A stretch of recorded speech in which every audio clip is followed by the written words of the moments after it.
Hey guys, how's it going? Hope you're doing well. My name is Crown, and today I'm going to read you some very interesting stories that I hope that you're gonna love. And now, without further ado, let's go!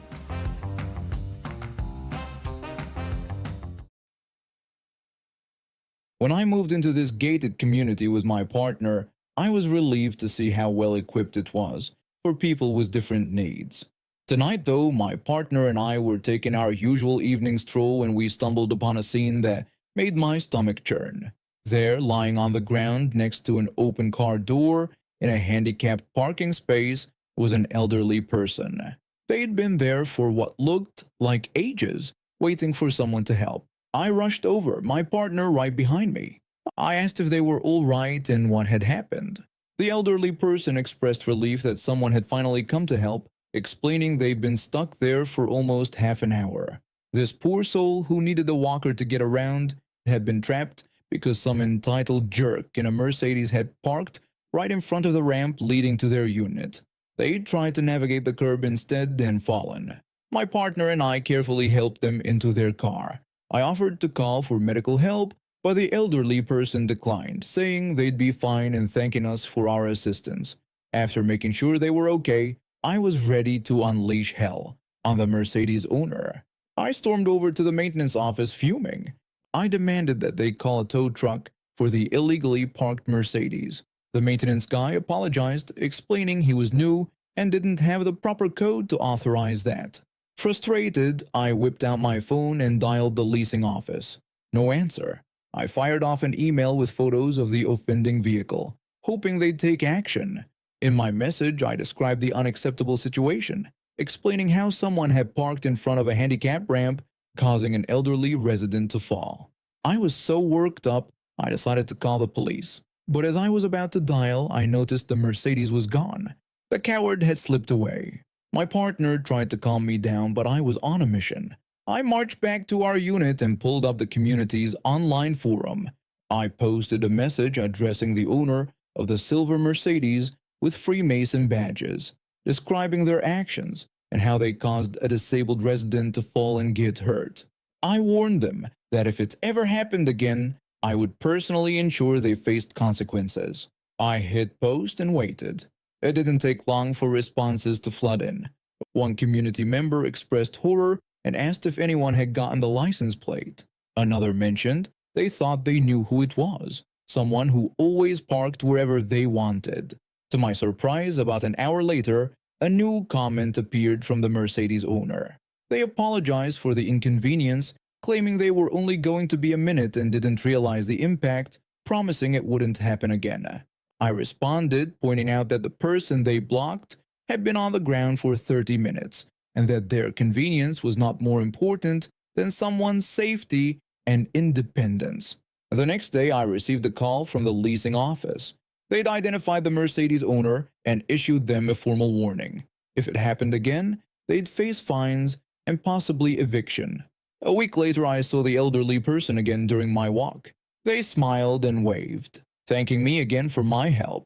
They mentioned they'd heard about what I did afterwards and expressed how much it meant to know someone cares. One battle won, but the war against entitlement and inconsideration continues. My wife and I had always been careful about who we let into our lives, especially when it came to our kids. We're both busy professionals. I work in finance and she's a pediatrician. With our hectic schedules, we needed someone reliable to look after our two young children, aged 5 and 3. After weeks of interviews and background checks, we thought we'd found the perfect babysitter.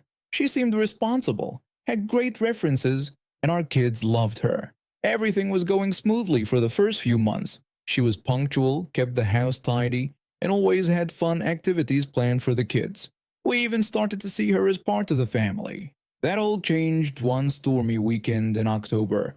It was a Friday evening and we were looking forward to a quiet weekend at home after a long week at work. The babysitter had finished her shift and was about to leave when she got a call. I could tell from her side of the conversation that something was wrong. The babysitter sounded distressed as she asked about canceled flights and where they were supposed to go. She hung up and turned to us with a nervous smile. She explained that she and her family had been at a relative's wedding and were supposed to fly back home that night. However, due to a big storm, all flights were grounded until Monday. She then hesitantly asked if there was any chance they could stay at our house for the weekend. I was taken aback. I asked her to clarify how many people we meant exactly. The babysitter replied casually, saying it was just 8 of them: her parents, 2 sisters, their husbands, and her brother. My wife and I exchanged incredulous looks. My wife politely refused, explaining we didn't have enough room. The babysitter's face fell, but then she brightened up. She suggested that we could go stay at a hotel for the weekend, and they would take care of the house and the kids. I asked her if she was crazy, emphasizing that this was our house, and we weren't going anywhere. That's when things took a turn for the worse. The babysitter's friendly demeanor vanished, replaced by a cold, hard stare. She angrily told us that we owed her this favor because she had been taking care of our children for months. She insisted that the least we could do was help her out when she was in a tough spot. My wife reminded her that we paid her well for her services and didn't owe her anything beyond that. The babysitter then made a chilling threat telling us to watch our backs, and our kids' backs too. That threat sent chills down my spine. We immediately told her to leave and never come back. She stormed out, slamming the door behind her. About an hour later, we heard a commotion outside. Looking out the window, we were shocked to see the babysitter back, with her entire family in tow. They were spreading out across our front yard, some of them carrying luggage. The babysitter shouted at us to open up, claiming we couldn't leave them out in the cold.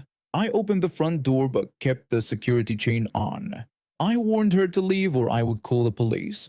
She defiantly challenged me, saying I wouldn't dare, and threatened to break in if we didn't let them in. That was all I needed to hear. I slammed the door shut and immediately dialed 911. As I was on the phone with the dispatcher, we heard a loud crash. They were throwing rocks at our windows. The next few minutes were terrifying.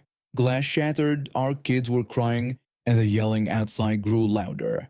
My wife huddled with the children in the bathroom while I kept watch, praying the police would arrive soon. Finally, after what felt like hours but was probably only about 15 minutes, we heard sirens. The police had arrived. I've never been so relieved to see flashing lights in my life. The police ordered everyone to get on the ground, but the babysitter wasn't going down without a fight. The babysitter screamed at the officers, insisting that they couldn't do this to her. She yelled that we owed her and claimed that this was her house. She tried to run, but an officer tackled her to the ground. As they dragged her to the police car, her face scraping against the pavement, she kept yelling nonsense about how we owed her and how she'd get revenge. In the end, the babysitter and 2 of her family members, who had actively participated in vandalism, were arrested. The others were let go with a warning, but not before we made it clear they were never to set foot on our property again. The aftermath was a mess. Broken windows, traumatized kids, and a mountain of paperwork. We filed for a restraining order against the babysitter and decided to press charges for breaking and entering, vandalism, and making threats. The babysitter was convicted on multiple counts and sentenced to 2 years in prison. She was also ordered to pay restitution for the damage to our property and undergo mandatory anger management counseling. We became much more cautious about who we let into our lives. It took some time, but eventually our kids stopped having nightmares about the scary lady coming back. We've since found a new babysitter, one who understands and respects professional boundaries. And you can bet we made it crystal clear from day one that our home is not a hotel for extended family, no matter the circumstances. I grew up in a small town in North Carolina, watching my mom work tirelessly at the biggest business in Hot Springs. She's always been the backbone of our family, putting in long hours to make sure we had everything we needed. After high school, I moved away for college, but I've always stayed close to my mom. We talk almost every day, and I'm always ready to help her out when she needs it. That's why when she called me about her work situation, I knew I had to do something. It all started when Hurricane Helene hit our area. The storm was brutal, causing massive flooding and forcing businesses to close. My mom's workplace was no exception. They shut down until further notice, which was understandable given the circumstances. What wasn't understandable was what happened next. Here's how it went down. I called my mom to check on her after the hurricane. She told me she was okay and that the house was fine, but work was a mess. When I asked what she meant, she explained that while they were closed until further notice as expected, the company wasn't going to pay them for the week before the hurricane hit. I was shocked and asked how they could do that. Mom said she didn't know, but they were told they wouldn't be paid for that week, which included 40 hours of regular time and about 67 hours of overtime for her. I told her that couldn't be legal and that they owed her that money. She agreed but wasn't sure what to do, adding that it wasn't just her, it was happening to everyone who worked there. How could a business just decide not to pay their employees for work they'd already done? It was infuriating and I knew we had to fight back. I started doing some research and reached out to a few friends who knew more about labor laws than I did. It turns out my gut feeling was right. What the company was doing was completely illegal. They couldn't just withhold pay for work that had already been completed, regardless of what happened after that pay period. I called my mom back to share what I'd learned. I told her that after looking into it, what the company was doing was definitely not legal. She asked what they could do about it, mentioning they didn't have a union. I suggested talking to a lawyer and asked if she had talked to her co-workers about the situation. She confirmed that they had all been discussing it, and one of them was even going to speak with a reporter from the New York Times about it. I expressed that this was great news, as the more attention they could bring to the issue, the better. I helped my mom find an employment lawyer in her area, and we set up a consultation. The lawyer confirmed what we already suspected. The company was breaking the law by withholding those paychecks. While we were working on the legal side of things, word started spreading about what was happening. The New York Times article came out, and suddenly our small-town problem was getting national attention. Other news outlets picked up the story, and social media was buzzing with people expressing their outrage at the company's actions. The pressure started mounting on the company. They tried to defend themselves at first, claiming they couldn't process payroll due to the hurricane damage. But that excuse didn't hold water. They owed the money for work done before the storm hit. As the backlash grew, other local businesses started speaking out against the company. They were worried about how this would reflect on the whole community. The mayor even got involved, urging the company to do the right thing and pay their employees. Finally, after about 2 weeks of constant pressure and negative publicity, the company caved. They announced they would be paying all employees for the work done before the hurricane, including overtime. When my mom called to tell me the news, I could hear the relief in her voice. She excitedly told me that they were going to be paid, hardly believing it herself. I expressed how amazing this was and how glad I was that we fought this. Not only did my mom and her co-workers get the money they were owed, but the company also faced fines for violating labor laws. They were forced to implement new policies to ensure nothing like this would ever happen again. I was headed to San Francisco from London for a crucial meeting with potential investors. My company had been working on an innovative AI-driven application, and this meeting could make or break our future. Needless to say, I was already stressed and hoped for a quiet flight to gather my thoughts and prepare. Little did I know that my peaceful journey across the Atlantic would be disrupted by the most inconsiderate passengers I've ever encountered. As I settled into my seat 37H, I noticed a mother and her daughter taking their places next to me. The daughter looked young, maybe 16 or 17, but I was shocked when I saw her mother hand her an alcoholic drink later in the flight. From the moment we took off, it was clear this wasn't going to be a pleasant experience. The daughter kicked off her shoes, unleashing a foul odor that made me want to gag. But that was just the beginning. She kept elbowing me and kicking me with her sock-covered feet, seemingly oblivious to my discomfort. I tried to distract myself by watching a movie, but the girl's loud chatter made it impossible to focus. I eventually managed to doze off, only to be rudely awakened by a kick and a slap from the girl's jacket. I was fuming but tried to keep my cool. The situation reached its peak right before landing when the mother and daughter started physically fighting. Whether it was playful or not, I couldn't tell, but I found myself caught in the crossfire. I politely asked them to behave and act in a civilized manner, reminding them that we were on a plane. The mother just rolled her eyes at me while the daughter snickered. I was at my wits' end. As soon as the plane landed and the seatbelt sign went off, the dynamic duo jumped up, clearly intending to push their way to the front of the plane. That's when I decided I'd had enough of their entitled behavior. I calmly lowered my tray table, effectively blocking them in, and continued watching my show on my tablet. The mother tried to get my attention, saying they needed to get out. I responded by telling her that patience is a virtue and reminding her that we'd be the last ones off anyway, being at the back of the plane. They were seething, but I couldn't care less. As the rows in front of us started to clear, I took my sweet time putting away my things.